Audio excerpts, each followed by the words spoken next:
はいどうもこんにちは、ともにと申します。現在私は香川県で2番目に大きい島である小豆島に訪れております。なぜ私が小豆島にいるかというところは前回の動画をご覧ください。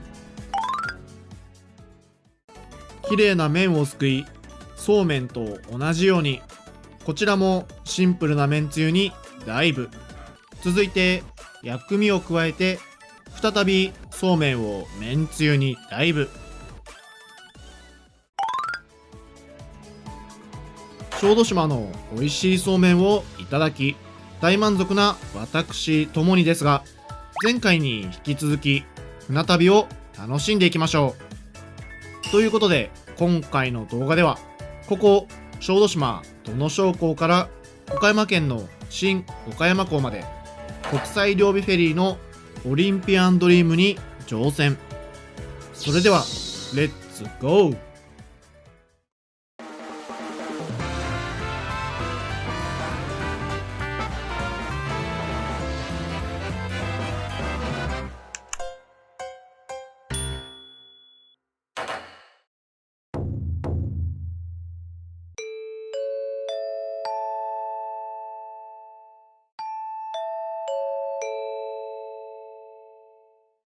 さて、普段であれば乗船する港の最寄り駅から撮影を始めているのですが、今回は土野商港から撮影をスタートしております。というのも、こちらの建物で借りることができるレンタサイクルを利用して小豆島を観光していたためです。運転中の撮影は危なくてできないですからね。ということで港の方を眺めてみると、ちょうど高松港に向けて出港する小豆島フェリーを発見。私が高松港から乗船してきたポケモンのヤドンがラッピングされたフェリーとは違い、オリーブのキャラクターがラッピングされていますね。こうやって船ごとに違いがあるのもとても面白いです。それでは今回乗船する国際両備フェリーの乗船券を購入しに行きましょう。さあ行くぞ。乗船券はこちらの建物で購入することができます。今回乗船する国際両備フェリーだけではなく、他の船会社の乗船券もこちらの建物でまとめてお取り扱いをしているようです。建物の中に入ってみると、このように広い空間が広がっており、ちょっとした休憩スペースとなっているようですね。エアコンがガンガンに効いていて、35度を超える真夏日にはとてもありがたい。ということで早めにチケットを購入してしまおうと思いましたが、チケットの販売は出港の30分前からとなっているようで、まだ販売していませんでした。販売開始時間の1時30分まではほんのわずか数分。建物の中にある自動販売機で飲み物を買ってリラックスしていたら、あっという間に乗船券の販売開始時刻になりました。ということで無事に乗船券の購入が完了しました。今回私はここ土野商港から新岡山港のフェリー料金と新岡山港から岡山駅までのバス料金が一緒になったかもめバス切符を購入。気になる料金は大人1人当たり合計1500円となっております。乗船券を購入して私が向かっている場所はもちろん国際両備フェリーが発着するターミナル。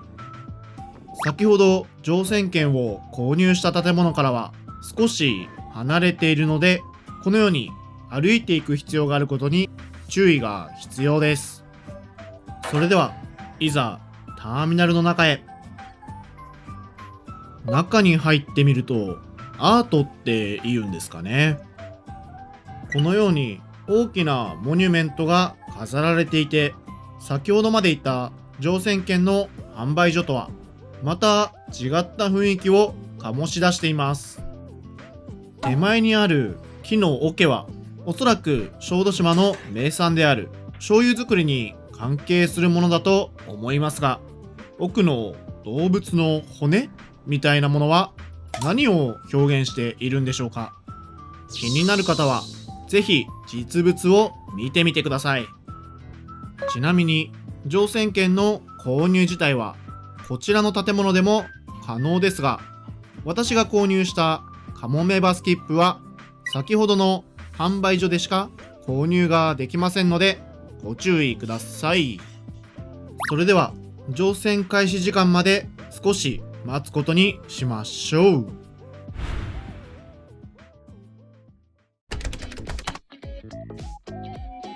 どうやら本日乗船するフェリーが殿商港に到着したようですので、早速見学しに行ってみましょう。ターミナルから出て歩くことおよそ20秒、見えてきました。本日乗船する国際両備フェリーのオリンピアンドリームの姿です。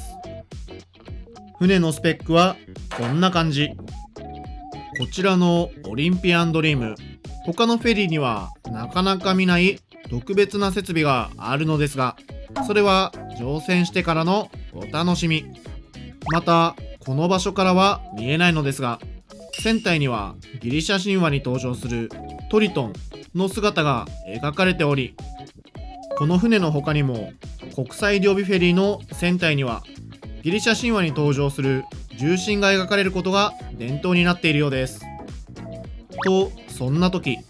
アニメ「からかい上手の高木さん」が描かれた小豆島フェリーが入港するようです。このようなアニメとのコラボ船も活気があっていいですよね。少し話がそれてしまいましたが、スタッフの方から乗船の案内もありましたので、国際両備フェリーのオリンピアンドリーム、いざ乗船です。今いるこの場所、車両甲板から客室までは脇にあるこちらの階段を上る必要がありますが、これが結構きつい。ということで客室エリアに到着。扉を開けて中に入ってみると、まるでカフェのような空間が広がっていました。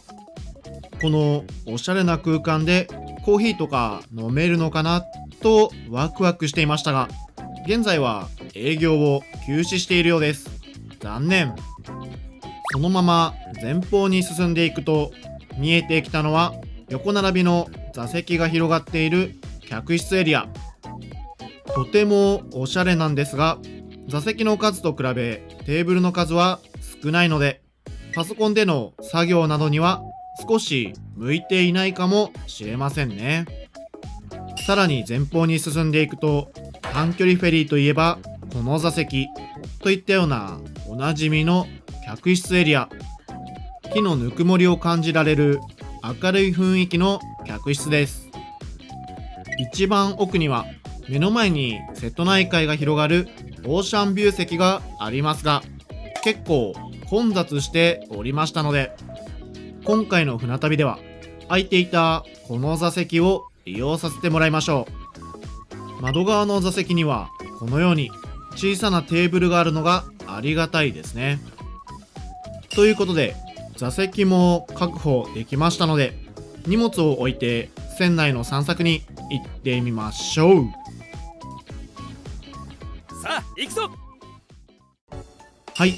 3階の展望デッキにやってきました。中央の柱に描かれているのがギリシャ神話に登場するトリトン。トリトンは怪人ポセイドンの息子で、人間の上半身と魚の下半身を持つ、まるで人魚のような姿で描かれるのが多いようです。そしてこちらが後方の展望デッキなのですが、何やら珍しいものがありますね。なんとこのオリンピアンドリームにはちょっとした遊具があるんです。その様子は遊園地とまではいかないものの、まるで一昔前のデパートの屋上みたいですね。残念ながら料金箱が封鎖されていたため、おそらく現在は利用できないかと思われます。もし利用されたことある方いらっしゃいましたら、ぜひ感想をコメントしていってください。ちなみにメリーゴーランドの隣にあるこちらのブランコですが、どうやらまだまだ問題なく動くようで、特に注意事項の記載もありませんでしたので乗ってしまいました。一人で乗るのは少し恥ずかしいですが、ゆったりと景色を楽しむことができるので、これはこれで全然ありですね。と、そんな感じでブランコを試していると、どうやら船が土野商港を出港したようです。自分もブランコで揺れていたためか、最初全然出港をしたのに気がつきませんでした。ということで、定刻通り午後2時に出港です。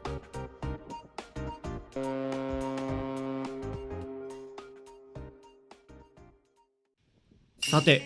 今いるこの場所、3階の展望デッキにはメリーゴーランドとブランコの他にもいくつか設備があるのでご紹介します。一つ目は中央のファンネルに併設されているこちらの足湯。撮影日は7月ですので、張り紙によると一応利用可能みたいですが、これはどうなんですかね。2つ目はそんな足湯の隣にあるボルダリングの壁。3つ目はボルダリングとは反対側にあるちょっとした滑り台。とはいえ残念ながら滑り台とボルダリングの前にはロープが張られており、利用することは禁止されているようです。ということで、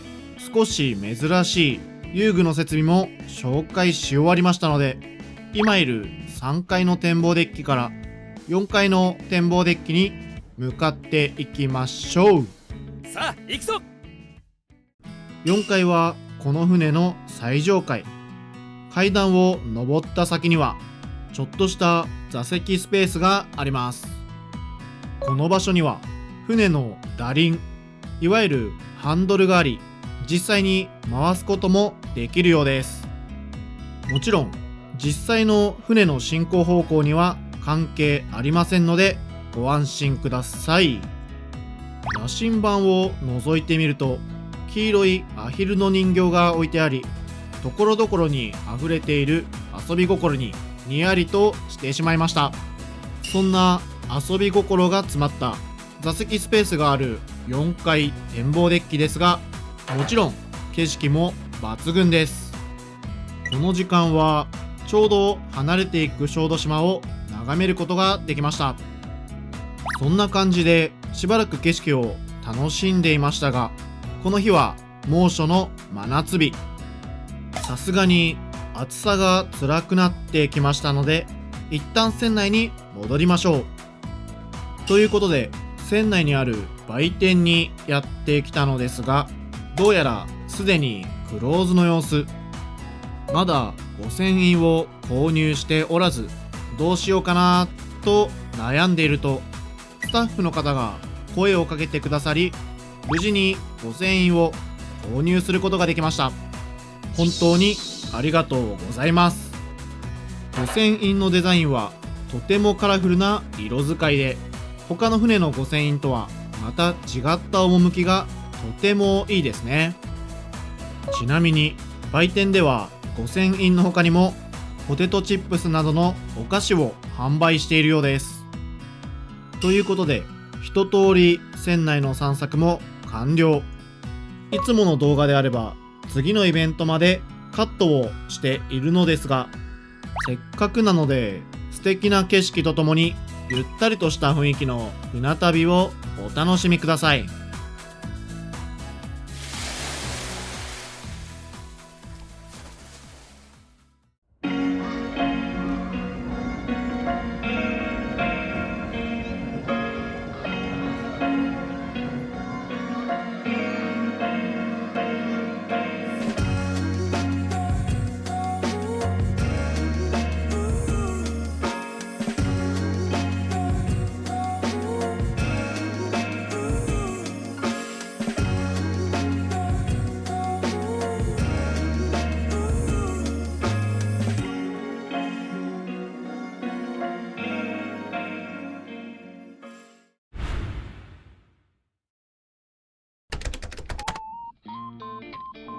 はい、いかがでしたでしょうか。新たな試みとしてこのようなおしゃれな感じで船旅の様子をぎゅっと詰めてみました。おしゃれなパート、略しておしゃパートです。このおしゃパートの間はどうしてもナレーションがない映像となってしまいますが、今回初めておしゃパートの作成にチャレンジしてみましたので、感想など気軽にコメントしていただけるととても嬉しいです。もちろんおしゃパートの感想以外のコメントも大歓迎ですので、この船に乗ってほしいといったご要望の声もお待ちしております。さて、船の前方の方を見てみるとわかりますかね。少しずつ陸地の姿が見え始めてきました。まだ少し遠いですが、今回の船旅の到着地点、新岡山港です。岡山県は皆さんご存知、桃太郎伝説のゆかりの地として知られており、岡山城や後楽園といった観光スポットもとても豊富です。また岡山県のキャッチコピーは晴れの国岡山。岡山県は降水量が少なく、冬も比較的温暖な気候、さらに台風などの自然災害も比較的少ないことから、1989年、つまり平成元年から晴れの国岡山というキャッチコピーが使われるようになりました。そんな岡山県の玄関口でもある新岡山港、今到着です。目の前にあるこの建物が新岡山港のターミナルでしょうか。フェリーのターミナルといえばもう少し無機質なイメージを抱くのですが、新岡山港はとてもおしゃれですね。さて、時刻は到着の定刻である15時10分。船旅をすると毎回思うのですが、この定刻通りに船を到着させる操船技術、本当すごいですよね。天気や波の影響で少しはずれてしまいそうな気もしますが、ほとんど毎回ほぼぴったりの時間に到着するのは、その後のスケジュールの調整も必要ないので本当にありがたいです。ということで、船内のアナウンスに従い船を下船。車両甲板ではすでにトラックも下船を始めていました。相変わらず短距離フェリーは到着から下船がとてもスムーズです。船を下船すると、乗船時には見ることができなかった船体に描かれているトリトンも無事に拝むことができました。せっかくなので新岡山港のターミナルも覗いてみましょう。中に入ってみると木目調の落ち着いた空間が広がっており、天井も高いためかとても開放感があります。ターミナルの中では飲み物の他にもお土産やちょっとしたお菓子なんかも販売しておりますので、早めに到着しても問題なさそうです。さて、ここ新岡山港から最寄り駅の岡山駅までの交通手段ですが、乗船前に購入したかもめバス切符がありますので、ターミナルのすぐ目の前にあるこちらのバス停で待つことにしましょう。どうやら基本的にフェリーが到着した10分後にバスが出発するスケジュールのようです。さあ行くぞ。バス停で待ち始めてからおよそ3分後、定刻通り15時20分にバスがやってきたのですが、そのバスのデザインがちょっと面白いんですよね。最初はユニバーサル・スタジオ・ジャパンにもエリアがあるあの有名なキャラクターかとも思いましたが、どうやら違うようです。そんなキャラクターで溢れているバスに乗車すると、すぐに新岡山港を出発しました。ここ新岡山港から終点の岡山駅まではおよそ40分ほど。途中数カ所のバス停を経由してのんびり向かいます。ということで今回の船旅はここまでとなります。このチャンネルでは毎週金曜日に船旅をメインとしたちょっと非日常な旅の魅力を紹介する動画を投稿しておりますので、よろしければチャンネル登録や高評価、コメントをしていただけるととても嬉しいです。それではまた次の動画でお会いしましょう。最後までご視聴ありがとうございました。